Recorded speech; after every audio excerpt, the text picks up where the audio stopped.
I had mentioned this to the president, but he couldn't believe his own son would be so petty and jealous. The president dismissed the idea as unbelievable. The company's website boasted that John had built the business from the ground up, making it a fierce competitor in the industry. Jan couldn't comprehend Chris's mindset, which prioritized being the youngest over actual competence. However, I knew all too well what would happen if the situation was left unchecked. My previous employer failed because they ignored similar jealousy. I decided it was time to confront David directly. Executive Vice President David, what are your goals for this company? I asked. David looked puzzled. My goals? Well, I hope we can keep increasing our revenue and profits. The president's successor is also very capable, even though he's still a student. David's eyes seemed to plead with me to overlook Chris's harassment for the time being. Given David's long tenure, he probably didn't want to stir up trouble in a comfortable environment. Leaving the status quo behind was a bold move. During our conversation, I revealed to David something I hadn't mentioned even in my interview. Do you know why I changed jobs 3 times? I inquired. Fired, David nodded, acknowledging. Yes, you mentioned being forced out due to jealousy. While it was unfortunate, we've gained a talented individual because of it. Taking a deep breath, I continued, the reality is that those 3 companies no longer exist. They've split, dissolved, or filed for bankruptcy. They're no longer operating.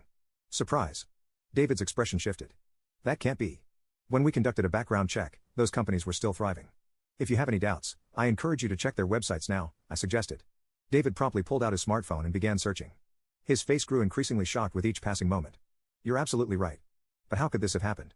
It's quite simple, I explained. The individuals who drove me out became more confident and repeated the same actions toward others. Imagine the consequences when that cycle continues. I spoke calmly yet firmly. A company cannot function without its people. If the people inside abandon it, the company cannot sustain itself. I continued to speak with David, whose expression had become serious. If this situation persists, the company will eventually face the same unfortunate outcome. Truthfully, Chris's harassment is minor compared to what I've endured in previous workplaces, but it's becoming a significant problem. Chris has pushed me to either lose my job or be demoted. If I resign, it would be a victory for Chris, and he's likely to repeat this behavior. The future outlook is not promising. Whether my words resonated with him or not, David fell silent for a moment before firmly nodding. I understand your perspective. I won't simply stand by and watch anymore. Sabotaging the company out of jealousy is no laughing matter. I felt relieved. With David on my side, we could take drastic measures if necessary. After consulting with him, I headed to HR with a lighter step to retrieve the resignation paperwork. Just before the negotiation, John appeared puzzled as Chris's son proudly declared he would handle it. What do you mean? This was supposed to be handled by Mark. I fired him yesterday, Chris's son stated proudly. John glared at him. It's fine, I can communicate in English as well.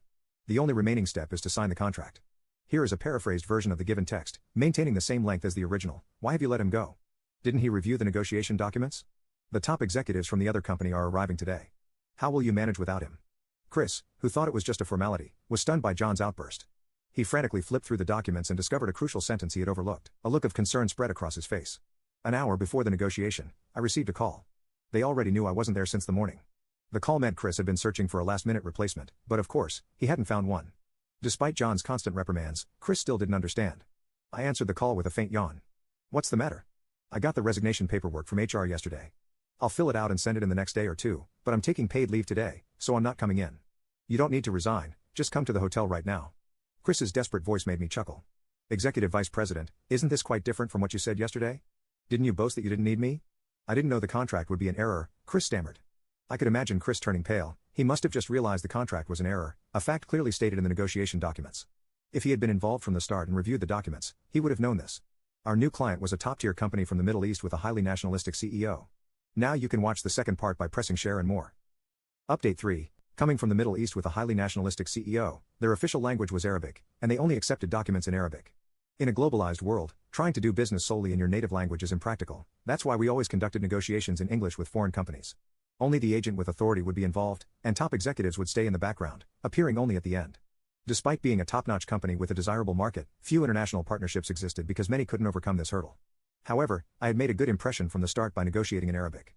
My specialty is speaking 7 languages, and telling a joke in Arabic is a piece of cake for me. If the negotiation suddenly changed and the top executive, who had been assured by their agent of our reliability, was only addressed in English, it would clearly be a disaster. The top executive would feel insulted, and the deal would fall through.